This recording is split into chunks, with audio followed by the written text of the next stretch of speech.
Bonjour, mon nom est Yann Razoumin. Je suis chasseur de tête et consultant en talent management depuis une vingtaine d'années.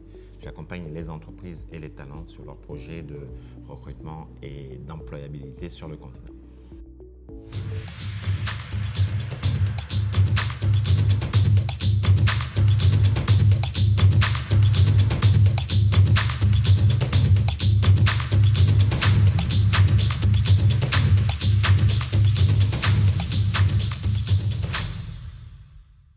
On poursuit dans les 7 conseils stratégiques au repositionnement de carrière que j'ai entamé. Conseil numéro 7, soyez stratégique sur le sujet de la rémunération.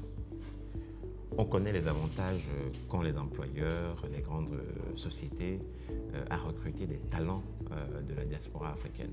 Ce sont des talents qui connaissent le marché, ont la double culture, viennent avec des compétences parfois rares sur le marché, sont mus par un idéal de contribution au développement du continent et ont souvent la maîtrise de plusieurs langues locales et la maîtrise des codes sociaux qui permettent parfois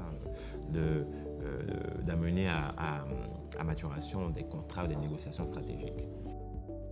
Mais c'est parfois, paradoxalement, cette très bonne connaissance des réalités du marché local qui empêche les talents africains de la diaspora que je conseille de faire des choix stratégiques sur le moyen et long terme. Notamment, plus d'une fois, j'ai eu à conseiller les talents à considérer dans le choix d'une offre pour un retour, non pas la juste et simple valeur monétaire de leur package salarial, mais les avantages que proposent certaines entreprises en termes de type et intérêt des missions sur lesquelles ils travaillent, en termes de possibilités d'évolution régionale, en termes d'intérêt sur des projets significatifs sur lesquels ils travaillent, et puis en termes d'évolution de carrière. La question est, entre un emploi rémunéré correctement, mais où vous allez stagner 5, 3, 7 ans, et un emploi moins rémunéré, mais sur lequel vous aurez l'opportunité de travailler sur des projets enrichissants, sur des projets régionaux et où les perspectives d'évolution seront beaucoup plus grandes, qu'est-ce que vous choisirez? Je me souviens de ce fait d'un candidat ivoirien que j'avais conseillé à l'époque, qui était déterminé à refuser une offre que lui faisait un employeur. Je savais moi que c'était une très bonne offre parce que je connaissais l'employeur, je connaissais l'environnement dans lequel il travaillait.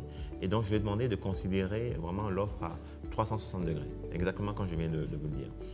Qu'est-ce que l'employeur offre en termes de perspective de carrière? Quel est le différentiel réel quand il considère la rémunération brute, mais également les avantages liés à cette rémunération? Quelle sont la nature des projets sur lesquels il est amené à travailler? Et après avoir fait un petit peu, pris son temps pour réfléchir, ce candidat a finalement choisi cet emploi, a choisi de rentrer en Côte d'Ivoire sur la base de ses conseils. Il est aujourd'hui extrêmement heureux. Il estime que c'est un des choix les plus heureux qu'il a eu à faire de sa carrière professionnelle. Je vous invite, quand vous aurez un moment, à lire l'article dont je vous mets le lien plus bas, qui raconte l'histoire de ce monsieur. Et la petite histoire veut que des années après, j'ai eu à interviewer sa compagne, dont je ignorais les liens avec lui, pour un poste de directeur de la communication, et qu'elle me dise qu'elle me connaît, et parce que son mari lui avait raconté que c'est moi qui l'avait fait venir en Côte d'Ivoire à l'époque. Donc notre monde du recrutement est un monde extrêmement étonnant où on fait des rencontres virtuelles et physiques très, très enrichissantes. Donc en résumé, ne vous arrêtez pas juste à la valeur monétaire de l'offre de rémunération qui vous est faite pour considérer un retour au pays, un retour sur le continent africain, sur une opportunité professionnelle. Considérez tous les avantages liés au package salarial, mais aussi et surtout les perspectives de croissance, d'évolution, la nature des projets sur lesquels vous travaillerez, les périmètres de ces projets. Vous pouvez en très peu de temps faire un rattrapage salarial qui vaudra largement la proposition initiale d'une rémunération intéressante, mais sur des responsabilités plutôt figées.